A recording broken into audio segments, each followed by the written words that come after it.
जो उपासक नित्य निरंतर सच्चिदानंद भगवान में स्थित है, वही सबसे बड़ा योगी है, वही सच्चा योगी है। हमें देखना चाहिए नित्य निरंतर वही सच्चा योगी है। तेषाम सतत युक्ता नाम भजताम प्रीति पूर्वकम ददामि बुद्धि योगम तम ये न मामुपयांति ते। इसके आगे कुछ नहीं। सबसे बड़ा योग ज्ञानियों से भी बढ़कर, तपस्वियों से भी बढ़कर और कर्म योगियों से भी बढ़कर के भगवान ने अपने परम प्रेमी भक्त को बताया है। हर समय भगवान का चिंतन, संसार का चिंतन असहनीय हो जाए, संसार का चिंतन अच्छा न लगे, हर समय नाम जप चल रहा है। भगवान के रूप का चिंतन, भगवान की लीलाओं का चिंतन सच्चा योग है। जीव का नित्य सत्य सच्चिदानंद रूप भगवान से नित्य जुड़े रहना। योग माने होता है जुड़ना, हर समय भगवान से जुड़े रहना। तो ये संसार असत्य है, क्षणभंगुर है, क्या ये ठीक है? हाँ, भूत काल, वर्तमान काल और भविष्य काल, तीनों कालों में इसकी सत्ता नहीं संसार की, ये स्वाप्निक है, इसलिए पूर्ण सत्य है। इसमें कुछ सार बात नहीं है। जैसे भूसी में कोई सार बात नहीं होती, ऐसे ये जो आप देख रहे हो नाना प्रकार की भोग विलासता, जैसे आपने स्वप्न में देखा तो जगह तो सार बात क्या मिली? कुछ नहीं। मरोगे तो तुम्हारे पास क्या जाएगा? अब जैसे बड़ी बड़ी बिल्डिंगें, मोटर, कार, रुपया, पैसा है, सब ऐसे स्वाप्निक है, इसमें कोई सत्य थोड़ी है। अभी शरीर छूट गया तो क्या लेके जाओगे? कुछ नहीं। यही बात जब समझ में आती है तो भगवान शिव कह रहे हैं, उमा कहूं मैं अनुभव अपना। भगवान शिव अपना अनुभव बता रहे हैं। सत हरि भजन जगत सब सपना। सत्य है, जितना भजन कर लो। बड़े भाग्य हैं कि आप भजन मार्ग में हैं, नहीं तो संसार मार्ग में बस उन्हीं भोगों का चिंतन, रुपया का चिंतन, परिवार का चिंतन, राग द्वेष का चिंतन, हर समय व्यर्थ समय नष्ट करना। संसार का चिंतन, व्यर्थ समय नष्ट करना, यह असत्य है, इसमें कुछ भी सत्य नहीं। इसलिए कभी उत्साह नहीं होता विवेकी जनों को, ज्ञानी जनों को, भक्त जनों को। कुछ भी मिल जाए सब छूटने वाला है यार, अभी शरीर छूट जाए तो सब छूटने वाला है, कुछ उत्साह नहीं। हाँ, ये वादा हो कि तुम मरोगे नहीं, तो भाई चलो मरेंगे नहीं, स्थायी घर बन गया बढ़िया। अब घर बन के पुत के तो तैयार हुआ और प्रवेश उनका हुआ ही नहीं, घर यहीं पड़ा रहा। ये बड़ा झूठा है। उमा कहूं मैं अनुभव अपना, सत हरि भजन जगत सब सपना। वही विवेकी है जो भजन कर ले जाए, नहीं आकर्षण या इतने में ही संतोष कर लेते कि बढ़िया खाने पीने को मिल रहा है, मौत से जिंदगी कट रही। नहीं, जिंदगी काटने नहीं आए हम, जिंदगी में कुछ करने आए हैं। क्या करने आए हैं? उन्नति। कौन सी उन्नति? जो परिणाम में उन्नति हो। मान लो आप यहाँ बहुत बड़े पद पर चले गए और मृत्यु हो गई तो पद भी गया। हमको वो बात पकड़नी है जो मृत्यु के बाद हमें मिले। मृत्यु के पहले तो सब झूठा है, शरीर छूटने में सब छूट जाएगा तो सब झूठा है। मृत्यु के बाद आपका कर्म आपके साथ जाएगा, अच्छा कर्म, बुरा कर्म या भजन। भजन करो तो अच्छा बुरा दोनों को मिटाकर भगवान की प्राप्ति हो गई। तो कम से कम हमसे बुरा कर्म तो न बने। तो इसके लिए हमें बुद्धि चाहिए, और बुद्धि बिना भजन के शुद्ध होती नहीं। इसलिए बड़ा कलह मचा है। जब संसार का हमें कुछ दर्शन होता है तब लगता है ऐसा संसार है। थोड़ी थोड़ी बात के लिए दूसरा पुरुष मिल गया, पत्नी ने अपने पति को जहर खवा दिया बड़ी चालाकी से। अगर भजन नहीं है तो बुद्धि शुद्ध नहीं है। बुद्धि जब तक भगवान के चरणों का चिंतन नहीं होगा तब तक ये नष्ट करती रहेगी। अगर भगवान का भजन नहीं है तो आप गृहस्थी में भी प्रेम पूर्वक नहीं रह सकते। वासना ही तो है।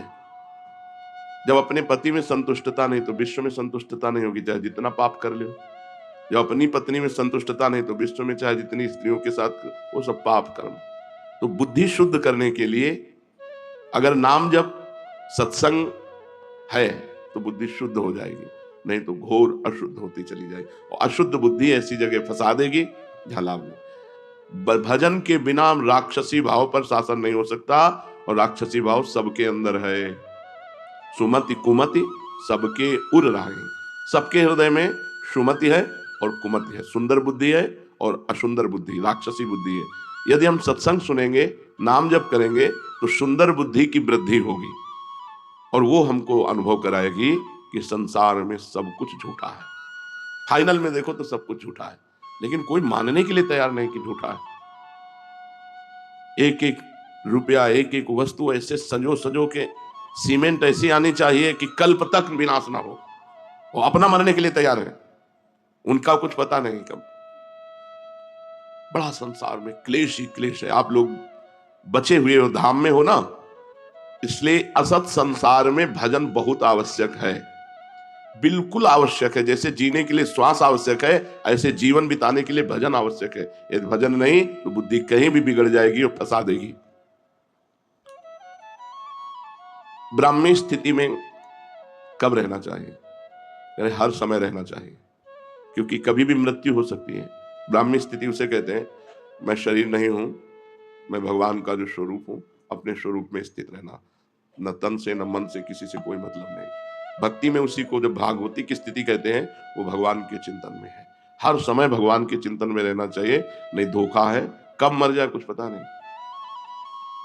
एक गाय को इधर बांध दिया रोड के किनारे और उसका गोबर उठा रही थी और एक ट्रक आया, पीस गया। आराम से अपने बच्चे को लिए जा रही, गाड़ी बहकी हुई आई, उसे मर गई। कब कहां क्या हो जाए कुछ पता नहीं, कब कहां क्या हो जाए। इसलिए हर समय राधा राधा राधा राधा। ब्राह्मी स्थिति में नहीं हो तो भाव में, नाम में, स्थिति में तो रहा जा सकता है। डरो इस बात से कि तुम्हें मरना है, और मरना है अगर भजन नहीं हुआ तो देखो जीवों के साथ कैसा व्यवहार कर रहे हैं। बकरा, मुर्गा, गाय, भैंस, ऊंट, कुत्ता, कुछ नहीं बच रहा इन राक्षसों के आगे। ऐसी राक्षसी बुद्धि बन गई है, कुछ नहीं बचा। धीरे धीरे अपने देश में सब बाहरी हवाएं आ रही।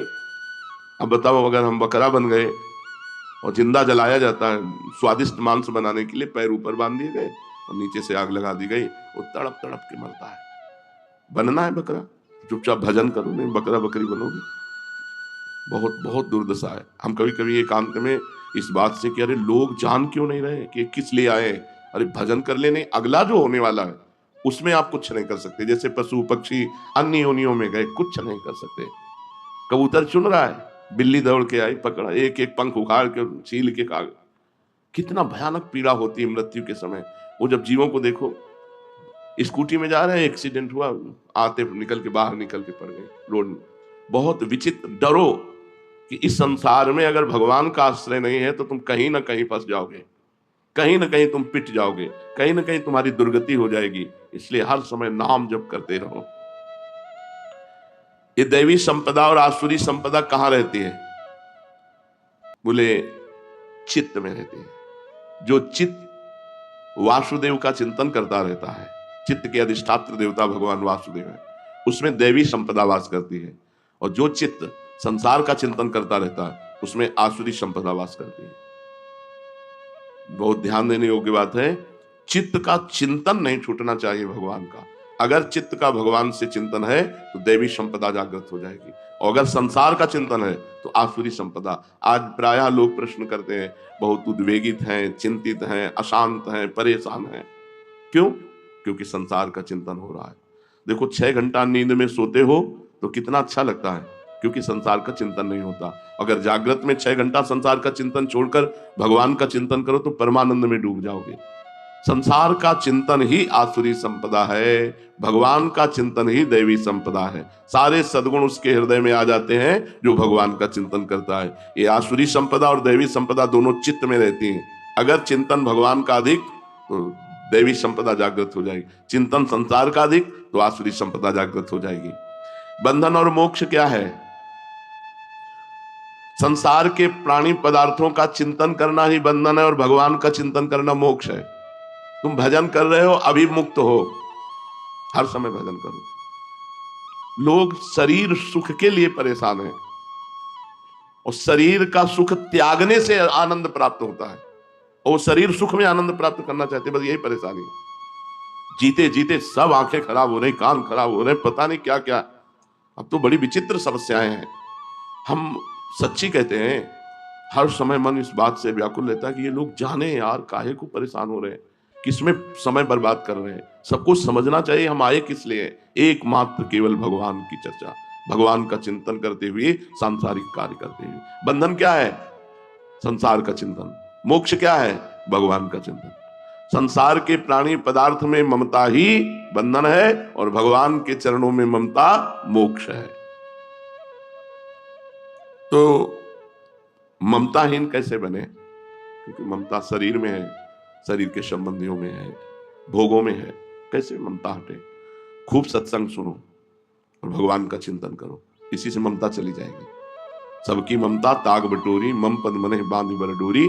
भगवान की यदि चर्चा सुनोगे तो सब झूठा लगने लगता है।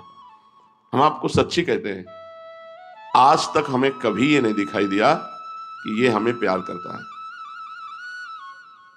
जहां कहीं लगा तो उत्तर में हमने देखा कि वो अपने लिए हमें प्यार करता है, हमारे लिए हमें प्यार नहीं करता।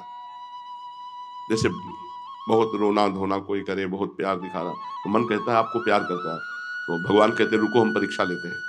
और जहां उसके प्रतिकूल थोड़ी सी बात हुई, बस उसका चेहरा सामने आ गया। अरे ये तो हमारे, अच्छा ये प्यार था, बस समझ गए प्यार नहीं। वो अपने लिए हमसे प्यार कर रहा है, हमारे लिए सिर्फ हमारे भगवान प्यार करते हैं, हमारी प्रिया जो प्यार करती है, सब अपने लिए प्यार करता है। आपके लिए बहुत बढ़िया जूता लाए हैं, क्योंकि आप जूता पहनेंगे तो हमें पुण्य होगा, हमारे पाप नष्ट होंगे, हमारा मंगल होगा। तो हमें प्यार से जूता थोड़ी पहना रहा है, व्यापार से जूता पहना रहा है। मेरे प्रभु के पैरों में कहीं कुछ लग ना जाए, वो भाव ला करके। कहीं सुकृत की बात ही नहीं आई कि पुण्य मुझे कोई लाभ मिलेगा, बात ही नहीं आई, ऐसा कोई नहीं। वो तो केवल भगवान ही है। आज तक हमें समझ नहीं आया, हमको सब नाटक लगता है। जब कोई, बहुत बार देखा है, बहुत बार, हजारों बार, लाखों बार देखा है। अब बचपन से बाबा जी तो कोई तुम्हें थोड़ी श्रद्धा कर रहे हो, लाखों श्रद्धालु मिले, लाखों, ऐसे कि आप देखते रह जाओ कि क्या श्रद्धा है। पर अपने पास ऐसी छुरी रही है कि जहां परखी लगाई और देखा कनेक्शन गलत, तो छुरी से काट दिया। तुम विवेक के बिना फंस जाओगे, और विवेक है पहचान। जब हमसे किसी ने प्रेम करने की चेष्टा की तो हमने उल्टा किया है, इसके आगे कोई टिका नहीं। अगर टिक जाए तो जहां हम है वहीं वो पहुंच जाएगा। टिक जाए, केवल कोई विरला प्यार करने वाला मिलेगा। जैसे संदीपनी जी अपने गुरु को प्यार किए, वो दंडता करते, मारते पीटते, सब करते, पागल वाला रोल करते, सब भग गए, वही केवल। उन्होंने पूछा कि बेटा तुम क्यों नहीं गए? उनका गुरुदेव आपको स्नान कौन कराता, आपको भोजन कौन कराता, भिक्षा मांग के ला के आपको भोजन, तो हमने आपके साथ उपद्रव नहीं किया। बोले किया गुरुदेव। तो बोले बुरा नहीं लगा? बोले मेरा कुछ है नहीं गुरुदेव, ये शरीर तो आपका है, सब कुछ आपका है। उनके आंसू भर आए और कहा बेटा मैं आशीर्वाद देता हूं, जगत गुरु तुम्हारा शिष्य बनेगा आगे। तो संदीपिनी जी ऊंचे आसन में बैठते और भगवान द्वारिकाधीश नीचे बैठते। भगवान श्री कृष्ण उनके शिष्य हुए। ममता गुरु चरणों में या इष्ट में, जब खूब सत्संग सुनोगे, खूब नाम जप करोगे और भगवान से प्रार्थना करो कि हमारी ममता को आप घसीट लीजिए, अपने चरणों में लगा लीजिए। ये ममता ही तो जहर है। इन सब संबंधों में ये आसक्ति ममता ही जहर है। ममता निकल जाए, जहर निकल जाए, फिर व्यवहार करो, कोई परेशानी नहीं। अब हमें, आपको सच्ची कहते हैं, जैसे लाखों लोग मिलते हैं सब ऐसे, हमें थोड़ी लगता है कि हमारे लिए मिलते हैं, सब अपने लिए मिलते हैं। विवेक ऐसा प्रवीण है कि वो हाँ भाई क्या है, कृपा कर दो, इसलिए कोई कुछ बात, कोई कुछ बात, कोई तो अपनी बात के लिए तो रो रहा है, वो हमारे लिए थोड़ा। जैसे कोई रो क्या है तो क्यों रो रहे हो? भगवान आपको स्वस्थ रखे, श्री जी आपको दर्शन दे, श्री जी आपको दुलार करे, ये हम चाहते हैं। तो समझ में ये बात, ये तो कोई नहीं कहेगा। अगर ये कहेगा कि आप जब चले जाओगे तो हमारा क्या होगा, वो अपने लिए रो रहा है। आप हो तो भजन सत्संग सुनने को मिल रहा है साथ में, हमारा क्या होगा, ये नहीं होना चाहिए। हमारा शब्द गायब हो जाए, हम आपको सुखी देखना चाहते हैं, आपको प्रसन्न देखना, ये एक प्रेम है। प्रेम कहीं बिरला ही होता है, इसीलिए कहीं लगाव नहीं, कहीं लगाव नहीं। जैसे कोई बहुत प्यार से देखने की चेष्टा करता है, अपने सुख के लिए करता है। हमें प्यार तो सिर्फ हमारी लाडली जो करती है, हमारे प्रभु करते हैं। सच्ची कहता हूं, प्रभु कहते हैं। बहुत देखा है, बहुत देखा है, बहुत देखा है, बार बार कर। अच्छा ये हम क्यों बता रहे हैं तुम्हें? तुम ये ना मान लो कि तुम्हें कोई प्यार कर रहा है, रंग बदलते देखा है, रंग बदलते देखा है, एक क्षण कुछ और दूसरे क्षण कुछ और। तो अपने लोग कोई संसारी आदमी थोड़ी है कि हम तुम्हारे, जब तुम प्यार कर रहे थे उसको तौला और जब तुम वार कर रहे थे वचन का उसको तौला। ये वही है जिससे कभी प्यार शब्द हो ही नहीं सकता, केवल प्रभु से। और चूक स्वार्थी पुरुषों में होती ही है, और परमार्थी पुरुष में प्यार नहीं होता और समानता होती है। जैसे आप परमार्थ में चल रहे हो, जो मैं हूं वही तुम हो, तुम हो वो मैं, इससे ज्यादा प्यार और क्या हो सकता है। जाओ हम तुमसे तदात्म होते हैं, जो मेरा स्वरूप हो वही तुम्हारा स्वरूप जागृत हो जाएगा।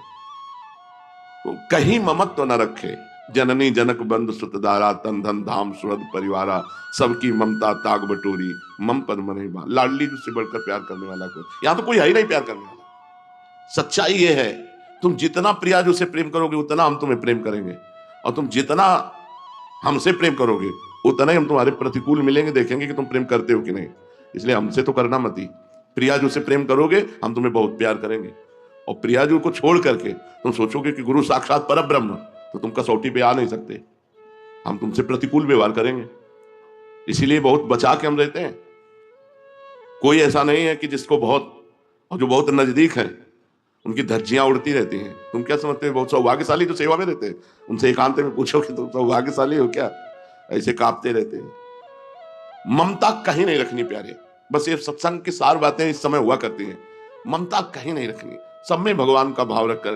केवल नाटक है, यहां कोई प्यार नहीं करता, कोई प्यार नहीं करता।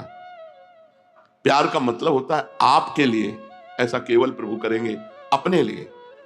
आप मेरे अनुकूल हैं इसलिए मैं आप, और प्रतिकूल जब हो, बहुत तरह की प्रतिकूलता होती है। आप हमें खूब सेवा कर रहे हो, हम इनको माला पहना रहे हैं, इनकी तरफ देख रहे हैं, इनको दुलार कर रहे हैं, और तुमको धकार है, फिर भी आपका प्यार है। हम तो आपसे प्यार करते हैं, हमारे साथ क्या व्यवहार करते हो हमको इससे थोड़ी लेना देना है, हम आपसे प्यार कर। ये केवल भगवान और भगवान के प्रेमी भक्तों में बात मिलेगी, अन्यत्र नहीं। इसलिए अपने जीवन में किसी से प्यार ना करें, किसी से ममता ना करे, नहीं तो हम संसार में फंस जाएंगे। हिरन में ममता कर ली, प्यार कर लिया, तो अगला जन्म हिरन का हुआ। निरपेक्ष रहे। और यहां कोई प्यार नहीं करता, बार बार इसलिए कह रहा हूं कि हमको लगता है हमें कोई प्यार करे, हमें लगता है कोई हमें प्यार करे। तो इस धोखे में न रहना कि हाँ कोई तुम्हें प्यार करेगा, तुम्हारा शोषण करेगा, तुम्हें भ्रष्ट करेगा, तुम्हें श्री जी से हटा देगा। श्री जी से जोड़ने वाला प्यार तो केवल इष्ट और गुरु का होता है। मोक्ष में और भगवत प्रेम में क्या अंतर है? वैसे तत्वता तो कोई खास अंतर नहीं है, पर अंतर रहता है। एक तरंग समुद्र में मिल गई, ये हुआ मोक्ष।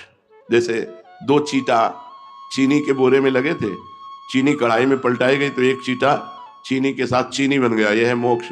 और दूसरा चीटा बोरे के बाहर लगा हुआ उसका स्वाद ले रहा है चीनी का। तो इसे सही माने में कौन से चीटे का सौभाग्य माना जाए? जो स्वाद ले रहा है। जो चीनी बन गया वो तो चीनी बनी गया। इसीलिए यहां कहते हैं कि रसाद्वैत है।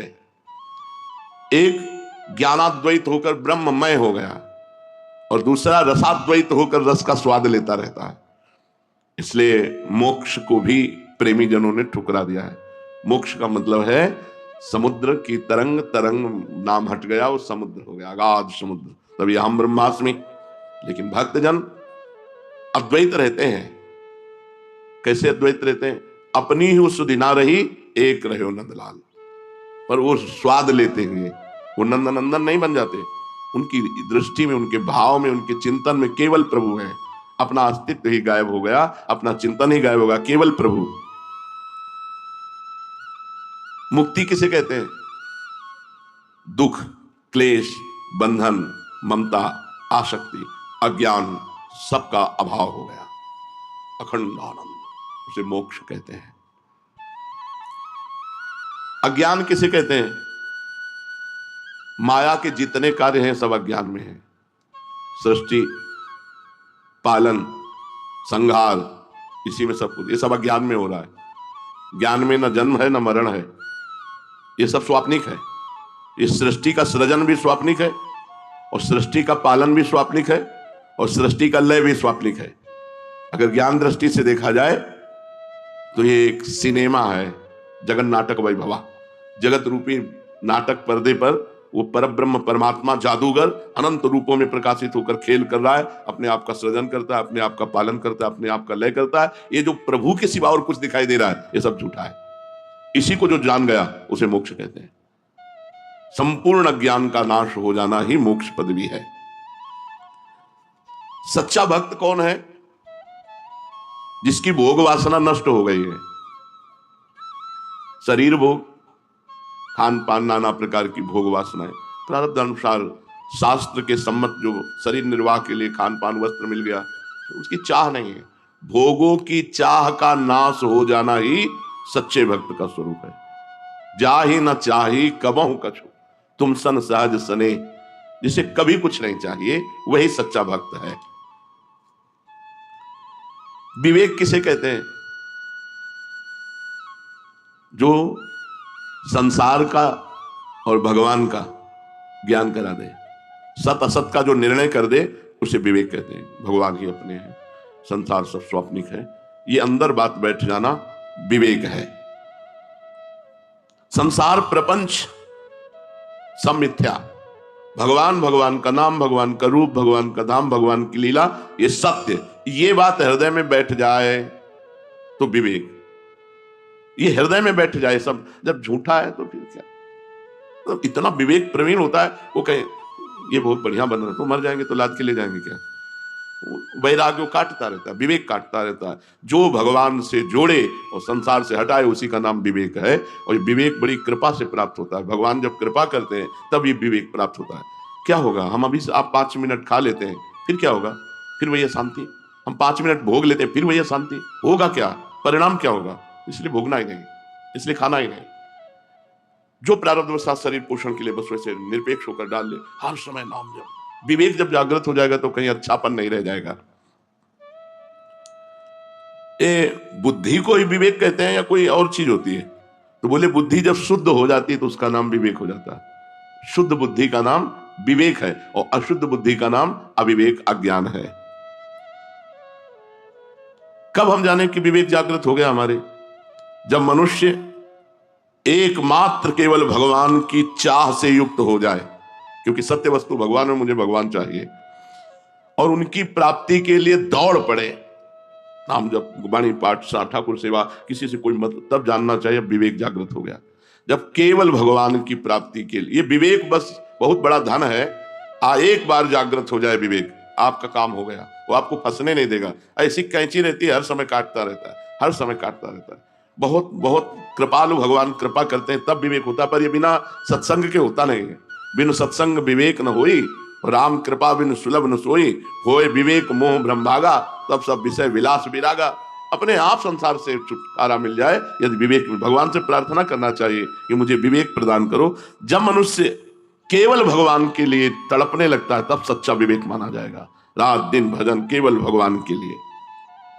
विवेक का संरक्षण कैसे करें? अगर जागृत हो गया है तो हम अपने विवेक को बढ़ाएं और बचाएं कैसे?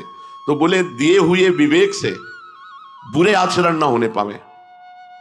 यदि विवेक जागृत हो गया कि सब झूठा है तो होश में, ये भी बलवान है, काम क्रोध लोभ मोह मद मत्सर, झूठा कहते रहोगे वही पहुंच जाओगे। बहेलिया आएगा, जाल बिछाएगा, दाना डालेगा, चुगना नहीं।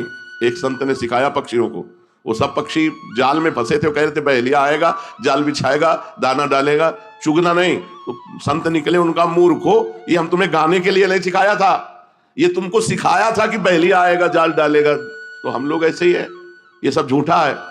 अवसर मिलने पर, तो बोले अवसर मिलने पर गलत आचरण ना करो तो आपका विवेक बढ़ेगा और आपका विवेक सुरक्षित रहेगा।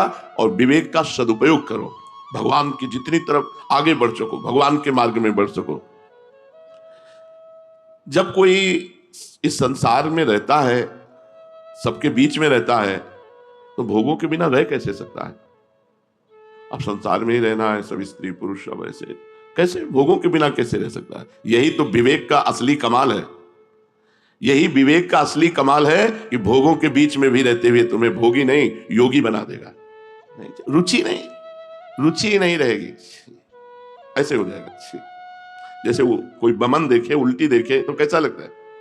सोच देखे तो कैसा लगता है?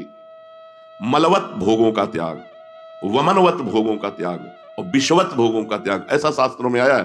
तो जो रमा विलास राम अनुरागी तजत बमन जिम जन बड़ भागी, विषय भोगों के बीच में रहते हुए अच्छी नहीं, परम पवित्र शरीर, परम पवित्र विचार, क्योंकि विवेक है ना, वो छूना भी नहीं चाहता किसी को, किसी भोगों की तरफ बात जाने दो। ये पवित्रता जरूरी है।